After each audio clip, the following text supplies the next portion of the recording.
El martes se va a hacer la resolución. Hemos invitado desde distintas instancias a los trabajadores, los estudiantes, el Frente Cívico Nacional, a que nos demos cita a partir de las 9:30 de la mañana del próximo martes, ahí en la Suprema Corte de Justicia de la Nación, al ladito del Zócalo. Así que ojalá todas y todos nos veamos el martes a partir de las 9:30, pues para arropar a la Corte. Esencialmente lo que queremos es arropar a la Corte. Acá hay unos videos que ojalá podamos ver de cuando regresan de presentar su renuncia, que eso es otro tema. Son tantas cosas que han pasado en esta semana. Sí, vamos por partes si quieres. Me pareció muy emotivo. Hay una enorme cantidad de litigios, ya no sé cuántos, creo que hay 200 suspensiones, y están las secciones de inconstitucionalidad, está la controversia de Guanajuato, hay todo un combo, pero finalmente salió. Me hubiera personalmente a mí gustado que hubiera salido antes, pero ya salió, y tiene esta doble vertiente. Hemos acá discutido incluso de que si se puede revisar constitucionalmente o no. Hemos discutido, tenemos aproximaciones diferenciadas, que yo creo que es parte del debate real, ¿no? Es parte del debate. Pero el ministro Carranca lo que decreta una parte es inconstitucional. Y yo diría que hace correcto. Hay una parte que puede generar controversia cuando decide que no se aplica para los ministros de la Corte. Unos sí, unos no. Sí, unos sí y unos no. Pareciera que el criterio que aborda el ministro es para que no se les acuse de conflicto de intereses, o que ellos, me refiero a las personas que son ministros, pudieran sacar una ventaja del caso. Y entiendo que el ministro Juan Luis lo que decide es, estos sí van a la urna. Honestamente no estoy muy de acuerdo con ese criterio, debo decirlo que no muy lo acompaño. Me parece que tiene que haber una última instancia, y si este caso les implica, pues a final de cuentas eso pasará en todas circunstancias. Le pasa al Ejecutivo, le pasa al Legislativo, cuando son actores involucrados en una controversia. Cuando te piden un Imagínate amparo, que como legislador no puedas legislar, por ejemplo, que exista reelección, ¿no? por ejemplo, o hay casos siendo... Porque a lo mejor luego compites, güey, ¿no? Por ejemplo, o sea, hay circunstancias donde es inevitable. Estando yo en la Comisión de Derechos Humanos, acá en la ciudad, había gente que no le gustaban las resoluciones de la Comisión y me demandaban. Había gente incluso que demandaban pues porque no los recibías o no resolvías como consideraban. Y tú pues tenías que responder, sí, claro, ¿no? Tenías que decir, bueno, miren, mis actuaciones son en este sentido. Entiendo, digamos, en el sentido... El espíritu, digamos. El espíritu, el sentido de esta resolución, pero me parece que no es correcto, voy a decirlo jurídicamente hablando. Pero en los términos de lo que decreta inconstitucional, yo estoy de acuerdo. Además, la misma Sheinbaum dice, hombre, si fuera por el procedimiento tienen derecho. Se le fue en una mañanera, ella misma reconoce que claro que hay dudas sobre el procedimiento. No coincido con quienes creen que con la aprobación de la reforma que suprime los controles constitucionales, no voy a mencionar el otro nombre porque me parece indebido, esto de supremacía, yo no lo acompaño, así que ni siquiera lo voy a mencionar así. No, la Constitución tiene supremacía. Tiene sus controles, ¿no? Y, tiene supremacía legal. Claro, legal. Eso no quiere decir que no tengas pero lo que control. Sí, están queriendo construir un concepto, una narrativa que estoy de acuerdo contigo. No hay que engordar. Estoy de acuerdo contigo. Pero la reforma no es de supremacía. La reforma no es de supremacía. Exacto. Y claramente, sí hay condición para revisar el procedimiento, que de suyo es constitucional. Yo pensaría que sería una especie de guante blanco puesto en la mesa para Sheinbaum. Yo creo que tendrían condición para revisar incluso muchos errores. Gracias. No veo esa voluntad, Damián, al contrario, veo la voluntad de seguir adelante a toda costa. Y termino esta primera intervención con que pasó lo esperable. Se han integrado los comités de selección del Poder Legislativo, del Poder Ejecutivo y el Poder Judicial. Y como dijimos, esencialmente en el caso del Legislativo, son puras personas cercanas a Morena. Son operadores de Morena, algunos de ellos muy cercanos a Dan Augusto. En el Ejecutivo, pues también son puras personas cercanas de Morena. Entonces, lo que tú habías advertido, lo que acompañamos en términos de su tiempo es quienes van a hacer el comité de selección, no es que la gente vaya a votar limpio y sanamente, nos van a poner, y ese es el escenario tendencial advertido desde antes, pura gente cercana a Morena. Sí. O sea, la fórmula de que la gente va a votar es una falsedad y ahí está la demostración. La Corte integró su terna. Yo creo que hay gente muy respetable, gente muy honorable. O sea, no fueron a la contra, no fueron a poner ahí a gente de oposición. Me parece que son juristas reconocidas, reconocidos. Me gusta mucho Mónica Contró, que fue abogada de la UNAM y titular del Instituto de Investigaciones Jurídicas de la UNAM. Por poner un ejemplo, las ministras cercanas a Morena se salen del pleno porque no logran incidir en meter a alguien muy morenista, pero me parece entonces que tenemos esta combinación de problemas. Están decididos a avanzar, y la próxima semana, el martes, se va a hacer la resolución. Hemos invitado desde distintas instancias a los trabajadores, los estudiantes, el Frente Cívico Nacional, a que nos demos cita a partir de las 9:30 de la mañana del próximo martes, ahí en la Suprema Corte de Justicia de la Nación, al ladito del Zócalo. Así que ojalá todas y todos nos veamos el martes a partir de las 9:30, pues para arropar a la Corte. Esencialmente lo que queremos es arropar a la Corte. Acá hay unos videos que ojalá podamos ver de cuando regresan de presentar su renuncia, que eso es otro tema. Son tantas cosas que han pasado en esta semana.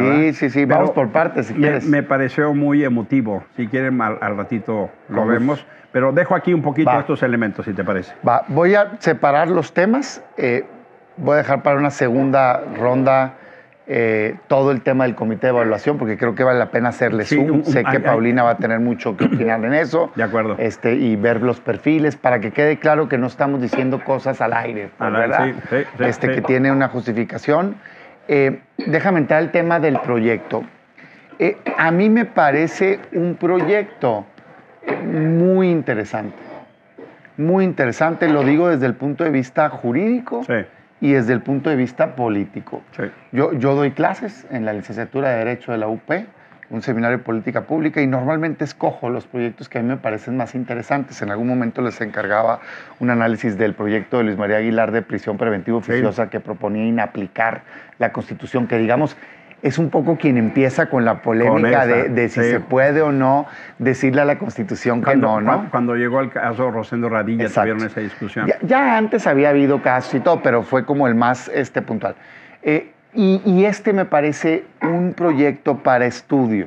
Sin duda, pues me queda clarísimo que no todos son abogados, ni tienen por qué serlo, pero me parece que el lenguaje que usa el ministro en este caso es muy explicativo en sí mismo y te va llevando paso a paso de por qué cree que unas cosas proceden y otras cosas no. Yo lo dividiría en dos, lo que está poniendo en la mesa, y creo que es el centro del debate. Y creo en esto que son opiniones las que tenemos. Hay gente muy inteligente argumentando para un lado y para otro. Olvídense de Morena y sus rollos políticos. Sí, en este tema no es un tema de blanco y negro. O sea, el primer tema a debate es si tiene límite el poder reformador. Correcto. O sea, en México tenemos un Congreso de la Unión que tiene una Cámara de Diputados, una Cámara de Senadores, y tenemos una Constitución que viene de 1824, 1859, 57, 1917, y luego ya nosotros, ¿no? ¿Estás de acuerdo? O sea, viene evolucionando. Muy bien. Esa Constitución tiene dentro de sí mismo un artículo que dice cómo la puedes cambiar. Esto es bien importante. Dice reformar o adicionar. Y esas palabras son claves, porque no dice sustituir. Y este es el tema del elemento. O sea, tiene permiso el constituyente para cambiarla en tanto no quites la esencia. Ese es el debate. Bueno, entonces, estás hoy y la pregunta es, oye, ¿y si logra un consenso los diputados y senadores, olvídense de Morena, quien sea, suficiente para cambiarla? ¿Alguien puede decir algo o no? ¿La puedes impugnar o no? Hasta el día de hoy, la respuesta es que no. Esa es la verdad. O sea, la interpretación al día de hoy de la Suprema Corte de Justicia de la Nación es que no.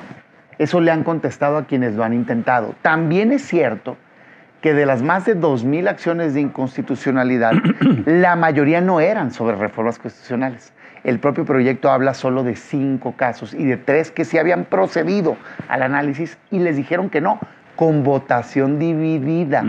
O sea, era un tema polémico, es lo que quiero decir. No es como que cuidado con los argumentos y el precedente histórico, no. O sea, no. Bueno, la verdad es que nunca se había puesto en duda un tema tan importante como este. O sea, nadie se había atrevido a hacer esto, pues, esta reforma.